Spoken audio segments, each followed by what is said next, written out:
ಇನ್ನು ಎಸ್.ಟಿ. ಸೋಮಶೇಖರ್ ನಡೆ ಸಾಕಷ್ಟು ಕುತೂಹಲವನ್ನ ಮೂಡಿಸ್ತಾ ಇದೆ ಬಿಜೆಪಿ ಪಾಳಿಗೆದಲ್ಲಿ. ಯಾಕಂದ್ರೆ ಈಗಾಗಲೇ ದೇಹ ಮಾತ್ರ ಬಿಜೆಪಿಯಲ್ಲಿದೆ, ಸೋಲ್ ಕಂಪ್ಲೀಟ್ ಆಗಿ ಕಾಂಗ್ರೆಸ್ನಲ್ಲಿ ಹೋಗಿದ್ದೆ ಅನ್ನೋ ರೀತಿ ಭಾಸವಾಗ್ತಾ ಇದೆ. ಬಿಜೆಪಿಗಿಂತ ಕೈ ನಾಯಕರ ಜೊತೆ ಎಸ್.ಟಿ. ಸೋಮಶೇಖರ್ ಪ್ರತ್ಯಕ್ಷವಾಗ್ತಿದ್ದಾರೆ. ಅಲ್ಲಿ ಡಿಸಿಎಂ ಡಿಕೆ ಜೊತೆ ಸೋಮಶೇಖರ್ ವಿಮಾನದಲ್ಲಿ ಪ್ರಯಾಣವನ್ನ ಬೆಳೆಸಿದ್ದಾರೆ. ಮಂಗಳೂರಿನಲ್ಲಿ ಖಾಸಗಿ ಕಾರ್ಯಕ್ರಮಕ್ಕೆ ಶಾಸಕರು ಹೊರಟಿದ್ದಾರೆ. ಇನ್ನು ಮಂಗಳೂರಿನಿಂದ ಬೆಂಗಳೂರಿಗೆ ಇಬ್ರು ಕೂಡ ಒಟ್ಟಿಗೆ ಪ್ರಯಾಣ ಕೂಡ ಬೆಳೆಸ್ತಾ ಇದ್ದಾರೆ. ನಿನ್ನೆಯಷ್ಟೇ ಜನಸ್ಪಂದನದಲ್ಲೂ ಕೂಡ ಡಿಕೆ ಬ್ರದರ್ಸ್ ಅನ್ನ ಹಾಡಿ ಹೊಗಳಿದ್ರು ಎಸ್.ಟಿ. ಸೋಮಶೇಖರ್. ರಾಜಾಜಿನಗರದಲ್ಲಿ ಕೈ ಅಭ್ಯರ್ಥಿ ಪರ ಪ್ರಚಾರ ಕೂಡ ಮಾಡಿದ್ರು. ಇನ್ನು ಇದೆಲ್ಲವನ್ನ ಕೂಡ ಬಿಜೆಪಿ ಶಾಸಕರು ಯಾವುದೇ ರೀತಿ ಪ್ರಶ್ನೆ ಮಾಡದೆ ಬರ್ತಾ ಇರೋದೇ ಇಲ್ಲಿ ಎಸ್.ಟಿ. ಸೋಮಶೇಖರ್ ಎಲ್ಲವನ್ನ ಕೂಡ ಸಮರ್ಥನೆ ಮಾಡ್ಕೊಂಡು ಬರ್ತಿದ್ದಾರೆ.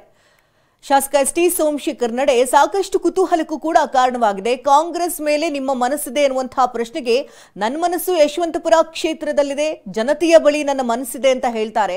ಶಿಕ್ಷಕರ ಕ್ಷೇತ್ರದ ಅಭ್ಯರ್ಥಿ ಪರ ಪ್ರಚಾರ ಕೂಡ ಮಾಡ್ತಿದ್ದಾರೆ. ಪಕ್ಷ ಆಗ್ಲಿ ಅಭ್ಯರ್ಥಿ ಆಗ್ಲಿ ಯಾರಾದ್ರೂ ಕರಿಬೇಕಲ್ವಾ, ಯಾರು ಕರೀದೇ ಇಲ್ಲ ಅಂತಂದ್ರೆ ನೀವು ಪೋಷಕರಾಗಲು ಕಾಯುತ್ತಿದ್ದೀರಾ? ಚಿಂತಿಸದಿರಿ. ಓಯಾಸಿಸ್ ಫರ್ಟಿಲಿಟಿ 90,000 ದಂಪತಿಗಳ ಜೀವನದಲ್ಲಿ ಸಂತೋಷವನ್ನು ತಂದಿದೆ. 7825893601ಗೆ ಕರೆ ಮಾಡಿ ಅತ್ಯದ್ಭುತ ರಿಯಾಯಿತಿ ಪಡೆಯಿರಿ ಹಾಗೂ ಎಲ್ಲರಿಗೂ ಗುಡ್ ನ್ಯೂಸ್ ಕೊಡಿ ಅಂತ ಅವರು ಕೂಡ ಅಲ್ಲಿ ಪ್ರಶ್ನೆಯನ್ನ ಮಾಡ್ತಿದ್ದಾರೆ. ಸೊ ಬಿಜೆಪಿಯಲ್ಲಿ ಈಗ ಸೋಮಶೇಖರ್ ಅವರ ನಡೆ ಅನ್ನೋದು ಬಹಳ ಕುತೂಹಲ ಮೂಡಿಸ್ತಾ ಇದೆ. ಯಾಕಂದ್ರೆ ಒಂದು ಕಾಲದಲ್ಲಿ ಕಾಂಗ್ರೆಸ್ನಲ್ಲಿ ಇದ್ದಂಥವರು ಅದಾದ್ಮೇಲೆ ಬದಲಾದಂಥ ರಾಜಕೀಯ ಪರಿಸ್ಥಿತಿಯಲ್ಲಿ ಅವರು ಬಿಜೆಪಿಗೆ ಸೇರ್ಪಡೆ ಆದರು. ಸೊ ಅದಾದ್ಮೇಲೆ ಈಗ ಅವರ ನಡೆ ಬಹಳ ಕುತೂಹಲ ಮೂಡಿಸ್ತಾ ಇದೆ. ಸೊ ಪ್ರಚಾರ ಮಾಡಿದ್ರು ಕಾಂಗ್ರೆಸ್ನ ಅಭ್ಯರ್ಥಿಯ ಪರವಾಗಿ, ಜೊತೆಗೆ ಜನಸ್ಪಂದನ ಕಾರ್ಯಕ್ರಮದಲ್ಲೂ ಕೂಡ ಇಲ್ಲಿ ಡಿ ಕೆ ಬ್ರದರ್ಸ್ ಪರವಾಗಿ ಮಾತನಾಡಿದರು. ಸೊ ಹಾಗೆಯೇ ಬಜೆಟ್ ಬಗ್ಗೆ ಅವ್ರನ್ನ ಕೇಳಿದಾಗಲೂ ಕೂಡ ಅವ್ರು ಹೇಳಿದ್ರು, ಬೆಂಗಳೂರಿನ ವಿಚಾರಕ್ಕೆ ಹೇಳೋದಾದರೆ ಒಳ್ಳೆ ಬಜೆಟ್ ಇದು, CM ಸಿದ್ದರಾಮಯ್ಯನವರು ಒಳ್ಳೆ ಬಜೆಟನ್ನು ಮಂಡಿಸಿದ್ದಾರೆ, ಬೆಂಗಳೂರು ವಿಚಾರವಾಗಿ ಮಾತ್ರ ನಾನು ಮಾತನಾಡಬಲ್ಲೆ, ಒಂದು ಆಶಾದಾಯಕವಾದಂಥ ಬಜೆಟ್ ಅಂತ ಹೇಳಿದರು.